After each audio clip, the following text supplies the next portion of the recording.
नमस्कार दोस्तों, अपने YouTube चैनल सुंदर क्लासेज में आपका स्वागत है। दोस्तों अगर आप हमारे चैनल पर नए हो तो चैनल को सब्सक्राइब और वीडियो को लाइक कमेंट शेयर जरूर करें। दोस्तों आज हम बात करने वाले चतुर्थ श्रेणी भर्ती परीक्षा 2025 के बारे में और राजस्थान पुलिस 2025 के बारे में। तो मैं आपके लिए जीके काफ़ी इंपॉर्टेंट प्रश्न लेकर आए दोस्तों, तो क्लास को बिल्कुल भी मिस मत करना और अंत तक बने रहना। तो आज का हमारा पहला प्रश्न है, प्रश्न नंबर 1 है, कौन सा अनुच्छेद संसद के 2 अधिवेशनों के बीच 6 माह के अंतराल अनिवार्यता का उल्लेख करता है? ऑप्शन ए है अनुच्छेद 81, ऑप्शन बी है अनुच्छेद 82, ऑप्शन सी है अनुच्छेद 83, ऑप्शन डी अनुच्छेद 85। तो दोस्तों आपको इन चारों में से एक ऑप्शन बताना जो कि राइट होना चाहिए। तो इसका सही आंसर हो जाएगा अनुच्छेद 85। जिस विद्यार्थी ने डी कमेंट किया उसका राइट आंसर हो जाएगा। चलते अगले प्रश्न की ओर। प्रश्न नंबर 2 है, वह राज्य जहाँ विद्वान परिषद नहीं है? Option A Uttar Pradesh, option B Maharashtra, option C है कर्नाटक, ऑप्शन डी तमिलनाडु। दोस्तों वह राज्य जहाँ पर विधान परिषद नहीं है वो है तमिलनाडु। जिस विद्यार्थी ने डी कमेंट किया उसका राइट आंसर हो जाएगा। तो दोस्तों चलते अगले प्रश्न की ओर। चैनल को सब्सक्राइब जरूर करें। तो प्रश्न नंबर 3 है, लोक सेवा समिति में लोक राजस्थान के क्रमश कितने कितने सदस्य होते हैं? ऑप्शन है 20 से 10, 15, 10, 20 से 15, सी 15 से 10, डी 15 से 7। दोस्तों लोकसभा और राज्यसभा में सदस्य होते हैं 15 से 7। जिस विद्यार्थी ने डी कमेंट किया उसका राइट आंसर हो जाएगा। चलते अगले प्रश्न की ओर। प्रश्न नंबर 4 है, नीति निर्देशक तत्वों को कार्यान्वित करने के लिए क्या मूल अधिकारों का हनन हो सकता है? ये दोस्तों यूपीएससी 1984 में आया था प्रश्न, जो कि काफ़ी इम्पोर्टेंट है, तो इसको ज़रूर नोट कर लेना। ऑप्शन ए है हाँ, ऑप्शन बी है कुछ हाँ, ऑप्शन सी है नहीं, ऑप्शन डी विवादग्रस्त। तो दोस्तों इसका सही आंसर हो जाएगा कुछ हाँ है। नीति निर्देशकों की कार्यान्वित करने के लिए मूल अधिकारों का हनन हो सकता है। जिस विद्यार्थी ने बी कमेंट किया उसका राइट आंसर हो जाएगा। चलते अगले प्रश्न की ओर। प्रश्न नंबर 5 है, भारत में मतदान की आयु 21 वर्ष से हटाकर 18 वर्ष कब किया गया था? ऑप्शन ए दोस्तों प्रश्न एसएससी में आया था 2000 में। ऑप्शन ए 1988 में, ऑप्शन बी है 1989 में, ऑप्शन सी है 1990 में, ऑप्शन डी है 1991 में। दोस्तों 21 वर्ष से घटाकर 18 वर्ष किया था वो है 1989 में। जिस विद्यार्थी ने डी कमेंट किया उसका राइट आंसर हो जाएगा। चलते अगले प्रश्न की ओर। उससे पहले आपसे निवेदन है कि चैनल को सब्सक्राइब और वीडियो को लाइक कमेंट से जरूर करें। दोस्तों प्रश्न नंबर आ चुका हमारा 6। भारत का राष्ट्रपति है? ऑप्शन ए राज्य का प्रधान, ऑप्शन बी राज्य का प्रधान नहीं है, ऑप्शन सी केवल राजस्थान सरकार प्रधान, ऑप्शन डी है केवल राज्य व सरकार दोनों का प्रधान। दोस्तों भारत का राष्ट्रपति होता है राज्य का प्रधान। जिस विद्यार्थी ने एक कमेंट किया उसका राइट आंसर हो जाएगा। चलते अगले प्रश्न की ओर। प्रश्न नंबर 7 है, भारतीय संविधान में निम्नलिखित अनुच्छेदों में से कौन सा राज्य विधानसभाओं के निर्वाचन का प्रावधान करती है? ऑप्शन ए अनुच्छेद 170, ऑप्शन बी अनुच्छेद 176, ऑप्शन सी अनुच्छेद 178, ऑप्शन डी है इनमें से कोई नहीं। दोस्तों इसका सही आंसर हो जाएगा अनुच्छेद 170। जिस विद्यार्थी ने एक कमेंट किया उसका राइट आंसर हो जाएगा। चलते अगले प्रश्न की ओर। प्रश्न नंबर 8 है, संविधान निर्माताओं ने किस पर विशेष ध्यान दिया था? ऑप्शन ए प्रस्तावना पर, ऑप्शन बी मूल कर्तव्य पर, ऑप्शन सी मौलिक अधिकारों पर, ऑप्शन डी नीति निर्देशक तत्वों पर। दोस्तों संविधान निर्माताओं ने प्रस्तावना पर ध्यान दिया था। जिस विद्यार्थी ने एक कमेंट किया उसका राइट आंसर हो जाएगा। चलते अगले प्रश्न की ओर। प्रश्न नंबर 9 है, भारत के संविधान में कहा गया कि भारत संसद के 3 अंग कौन कौन से? इनमें से ऑप्शन लोकसभा का दूसरा अंक, ऑप्शन राज्य तीसरा अंक है। दोस्तों राष्ट्रपति, ऑप्शन उपराष्ट्रपति, ऑप्शन सी प्रधानमंत्री, ऑप्शन डी है लोकसभा अध्यक्ष। तो दोस्तों इसका सही आंसर हो जाएगा लोकसभा का दूसरा अंक वो है राष्ट्रपति। जिस विद्यार्थी ने एक कमेंट किया उसका राइट आंसर हो जाएगा। चलते अगले प्रश्न की ओर। प्रश्न नंबर 10 है,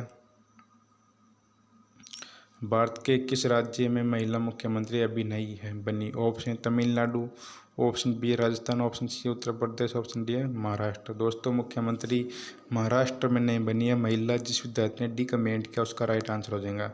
तो दोस्तों ये प्रश्न एसएससी 2014 में आया था, जो कि काफ़ी इंपॉर्टेंट है, तो इसको भी नोट कर लेना, यानी कि वेरी इंपॉर्टेंट प्रश्न है।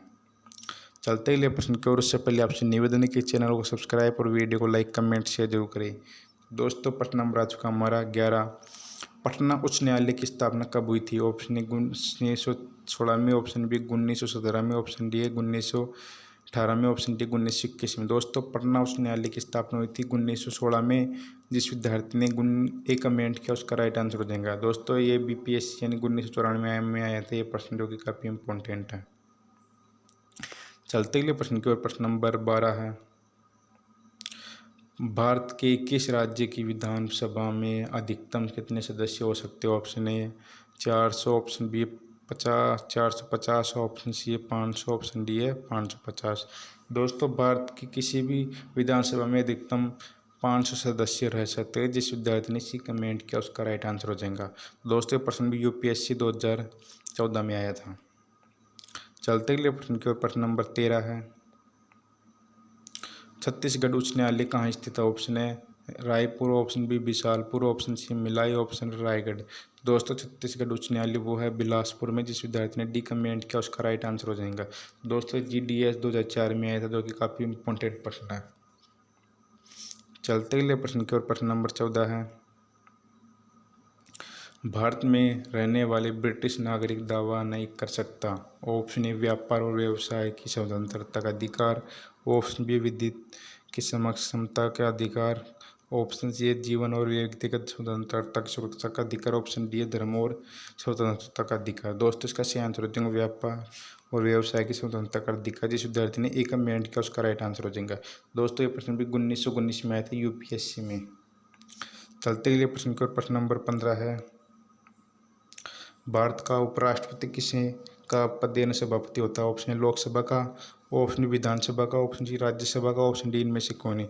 दोस्तों भारत का उपराष्ट्रपति होता है वो सभापति राज्यसभा का। जिस विद्यार्थी ने सी कमेंट किया उसका राइट आंसर हो जाएगा। चलते अगले प्रश्न की ओर, उससे पहले आपसे निवेदन है कि चैनल को सब्सक्राइब और वीडियो को लाइक कमेंट शेयर जरूर करें। दोस्तों प्रश्न नंबर आ चुका हमारा 16। दल बदल निरोधक कानून किस संविधान संशोधन विधेयक से संबंधित है? ऑप्शन ए 1951, ऑप्शन बी है 52, ऑप्शन सी 53, ऑप्शन डी 54। दोस्तों जिसका सही आंसर हो जाएगा ऑप्शन बी यानी कि 52। जिस विद्यार्थी ने बी कमेंट किया उसका राइट आंसर हो जाएगा। दोस्तों प्रश्न भी MPPC 2015 में आया था। चलते अगले प्रश्न की ओर, प्रश्न नंबर 17 है। दोस्तों चैनल को सब्सक्राइब और वीडियो को लाइक कमेंट से जरूर करें। वह संविधान संशोधन कौन सा है जिसके द्वारा राजनीतिक दल बदल पर प्रतिबंध लगाया गया? ऑप्शन डी 50वीं, ऑप्शन सी है 53वां, ऑप्शन सी है 52वां, ऑप्शन डी है 54वां। दोस्तों इसका सही आंसर हो जाएगा 52वां। जिस विद्यार्थी ने सी कमेंट किया उसका राइट आंसर हो जाएगा। दोस्तों प्रश्न भी SSC 2002 में आया था, जो कि काफ़ी इंपॉर्टेंट है, तो इसको जरूर नोट कर लेना। चलते अगले प्रश्न की ओर, प्रश्न नंबर 18 है। भारत में किसी भी सदन का सदस्य हुए बिना कोई भी व्यक्ति मंत्री पर आसानी न रह सकता। ऑप्शन ए 3 माह, ऑप्शन बी 6 माह तक, ऑप्शन सी 1 वर्ष तक, ऑप्शन डी है जो राष्ट्रपति निर्धारित करे। दोस्तों इसका सही आंसर हो जाएगा जब तक मंत्री पद आसीन नहीं कर सकता वो 6 माह तक रह सकता है। जिस विद्यार्थी ने बी कमेंट किया उसका राइट आंसर हो जाएगा। दोस्तों ये UPSC 1942 और BPSC 1994 में प्रश्न आया था, जो कि काफ़ी इंपॉर्टेंट था, तो इसको वेरी मोस्ट कर लेना। चलते अगले प्रश्न की ओर, प्रश्न नंबर 19 है। भारतीय राष्ट्रीय कांग्रेस के गठन किस वर्ष हुआ? ऑप्शन ए 1885 में, ऑप्शन बी 1907 में, ऑप्शन सी 1935 में, ऑप्शन डी 1875 में। दोस्तों भारतीय राष्ट्रीय कांग्रेस का गठन हुआ था 1985 में। जिस विद्यार्थी ने एक कमेंट किया उसका राइट आंसर हो जाएगा। तो दोस्तों प्रश्न SSC 2015 और RRB 2016 में आया था। जिस विद्यार्थी ने एक कमेंट किया उसका राइट आंसर हो जाएगा। दोस्तों वेरी इंपॉर्टेंट है, तो इसको जरूर नोट कर लेना। चलते अगले प्रश्न की ओर, प्रश्न नंबर 20 है। 5000 50,000 के एग्जीक्यूशन PDF की हिंदी राज्यसभा किसके द्वारा बंद की जा सकती है? ऑप्शन ए राष्ट्रपति द्वारा, ऑप्शन बी प्रधानमंत्री द्वारा, ऑप्शन सी मंत्रिपरिषद द्वारा, ऑप्शन डी है उपयुक्त में से कोई नहीं। दोस्तों सही आंसर हो जाएगा उपयुक्त में से कोई नहीं। जिस विद्यार्थी ने डी का मेंट किया उसका राइट आंसर हो जाएगा।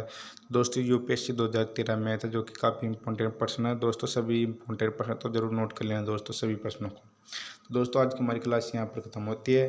तो आपसे निवेदन है कि चैनल को सब्सक्राइब और वीडियो को लाइक कमेंट से जरूर करें दोस्तों, और कमेंट में बता कर जाना कि आपके कितने प्रश्न सही और कितने प्रश्न गलत हुए दोस्तों। तो मिलते अगली क्लास में, उसके लिए धन्यवाद। Thank you so much.